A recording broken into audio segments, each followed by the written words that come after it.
Welcome to the official Personality Guru. The ISTJ and INTJ are similar in so many ways. These personalities appreciate introverted periods of alone time, use their heads instead of their hearts to make thinking decisions, and like planning and structure to stabilize their daily judging lifestyle. The difference between them lies in the way they handle incoming information. The sensing personality collects incoming data based on his five senses, viewing everything around him in concrete, immediate way. An intuitive personality gathers the same data as larger fields of patterns and ramifications. They both then process the data in similar ways, using their thinking mode to make decisions based on the data and judging dimensions to structure it into their lives. But how can you tell the ISTJ and the INTJ apart? Stay tuned, because today we will identify if you are an ISTJ or an INTJ and how to tell them apart. Before we start, make sure to subscribe to the official Personality Guru and ring the bell icon to get regular updates on our latest uploads. And if you like this video, click the thumbs up button and share it with your friends. Somewhat INTJs and ISTJs have in common. INTJs and ISTJs have both auxiliary extroverted thinking, or TE. This means that they will both make decisions using impersonal analysis, objective logic, and looking at pros and cons.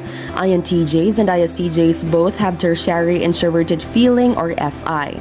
This means that they will both have a strong set of values that they live by and adhere to.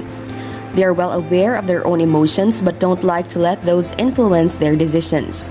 They're private about their feelings, but that doesn't mean they don't have them. And then there are the preferences. INTJs and ISTJs both have a preference for introversion. They both will want to reflect before speaking and consider before making a decision. They will both try to be organized and methodical in their projects and plans. And how INTJs and ISTJs perceive differently. ISTJs use introverted sensing, or SI. SI thinks about and sees the details. It is concerned with probable facts and then tried and true technique. ISTJs are practical, down to earth, and focused on realistic objectives and problems. SI gives the ISTJ a fondness for recalling past events in detail. They enjoy reflecting on their favorite memories, and they enjoy repeating their favorite daily activities. They like knowing what will happen and what to expect, and they like to create a daily routine that gives them stability and security. ISTJs are planful for the future. They like to know how to create a good life for their family, for their children, grandchildren, and great-grandchildren. Their plans usually involve tangible realities, putting together a will, saving for a new house, building a workshop, and doing something that has utilitarian result. Some facts about ISTJs. They're down to earth and outwardly matter of fact. They absorb and place importance on proven facts, which they can recall swiftly. They tend to be hardworking and responsible. They have a respect for history and tradition.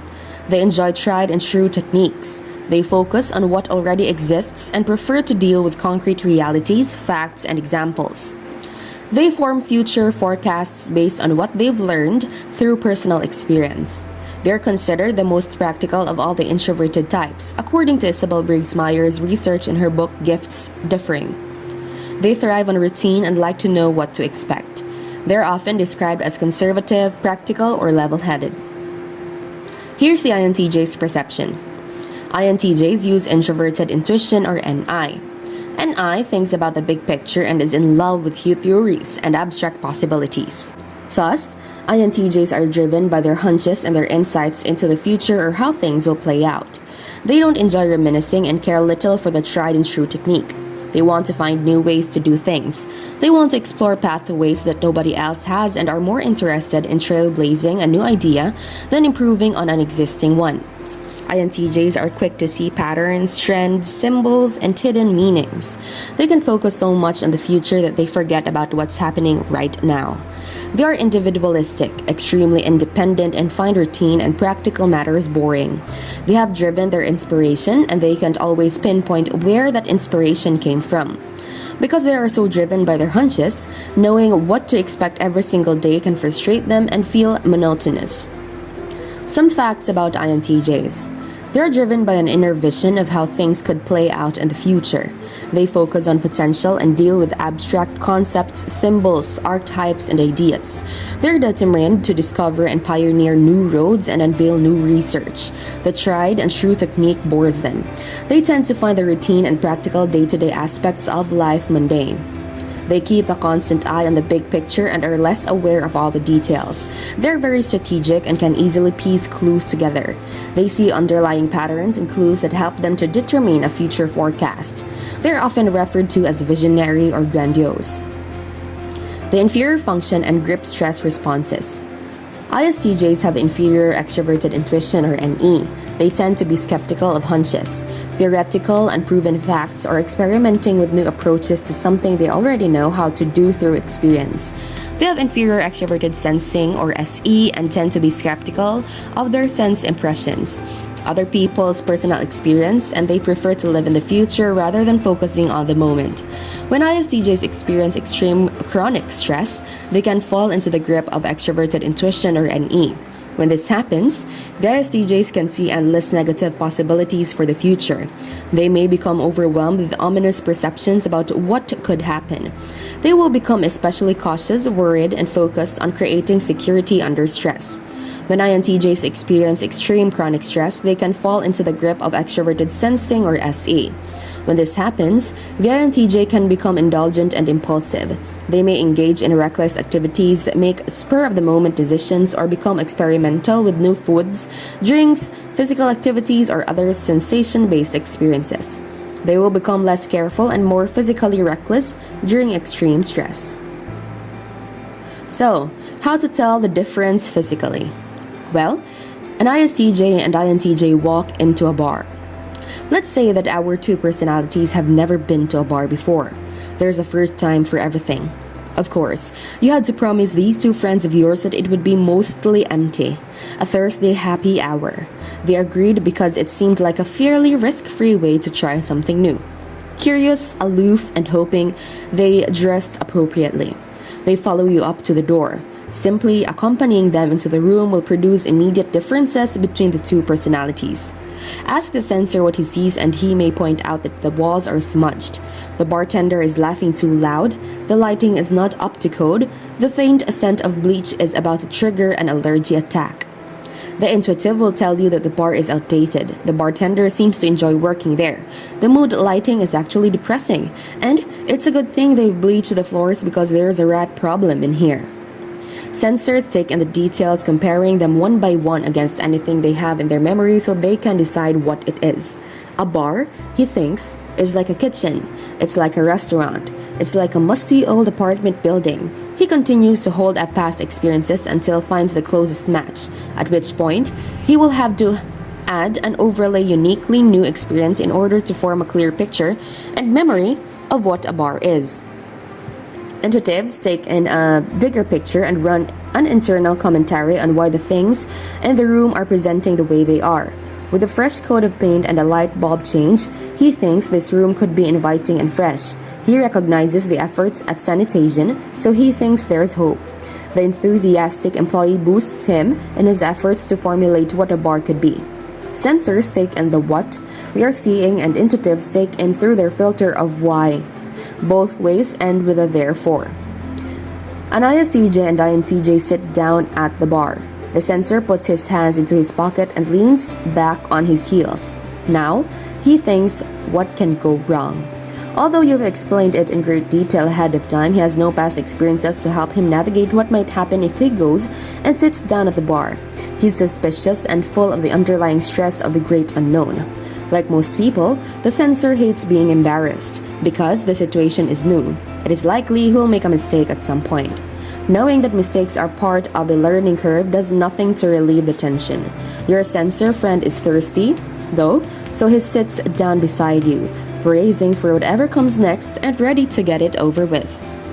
The intuitive puts his hands on his hips and leans forward. Now, he thinks, what might happen next? He scans the room looking for patterns, anything that might give him enough clues to extrapolate what might happen if you sit down at a bar. People are leaving empty glasses on the bar when they leave. Only a couple left a tip next to their empty glass. Everyone is making eye contact with the bartender, but not necessarily smiling. He's taken in enough data to release what is not likely to happen and focus on only a handful of probable outcomes. No one is brawling and breaking chairs, and there aren't any rats scurrying around corners. Your intuitive friend is thirsty too, and he doesn't mind fumbling through some personal learning blunders. But if there is a fight brewing in the back corner, he is very capable of ignoring his thirst and leaving now. Sensors lean on the past as they move forward, and intuitive live on the future. How about you? As an ISTJ or an INTJ, what do you think are your difference? And not just between the both of you, but also the other personality types. Be sure to watch until the end and share your experience for a chance to have your comment pinned. An ISTJ and INTJ order a drink. The ISTJ asks for your advice. When the bartender asks, "What will you have?" he wants something as familiar as possible, although he's never tasted alcohol. The Long Island iced tea on the menu does not contain tea. He's done his homework ahead of time. He knows the alcohol content and can recite some of the cocktail recipes, but none of it can tell him whether he will like the flavor. You advise against his idea to sample everything and find out. Even ordering a flight of beer requires choosing beer instead of everything else on the menu, since he had an unpleasant experience in childhood with an uncle with beer breath. The ISTJ decides he doesn't like beer, explaining that it doesn't work that way changes nothing about his decision. The ISTJ's immediate sensing situation feels like stepping out into thin air when the bartender asks, "What will you have?" The INTJ has a bit more trust that there are navigational markers to cling to and looks for them. Before we continue, if you enjoyed the video, make sure to give us a like and share it with your friends. Subscribe to the official Personality Guru and ring the bell icon to get regular updates on our latest uploads. And if you like this video, click the thumbs up button and share it with your friends. The INTJ has been listening and making a plan. He observed that most of the people at the bar ordered a beer and asked the bartender what the best one is. What type of beer? Seriously. He enthusiastically orders whatever the most popular one is. Safety in numbers is his strategy. He resolves that the worst that can happen is that he leaves a drink half finished and tries a different drink some other day. The ISTJ continues to do their best because, according to his immediate senses, the worst that can happen is having to finish a drink that tastes like gasoline. That's what you do at bars, at least from what movies and television shows tell him. You drink what's put in front of you with a smile on your face. ISTJs are going to follow traditions, especially if they seem to work and make everyone happy. INTJs are okay with making up their own because they always project the present senses into future senses, and the details between them matter less. The NFP bartender loves his job. He wants you all to be happy. He gives the ISTJ a rum and coke. On the house.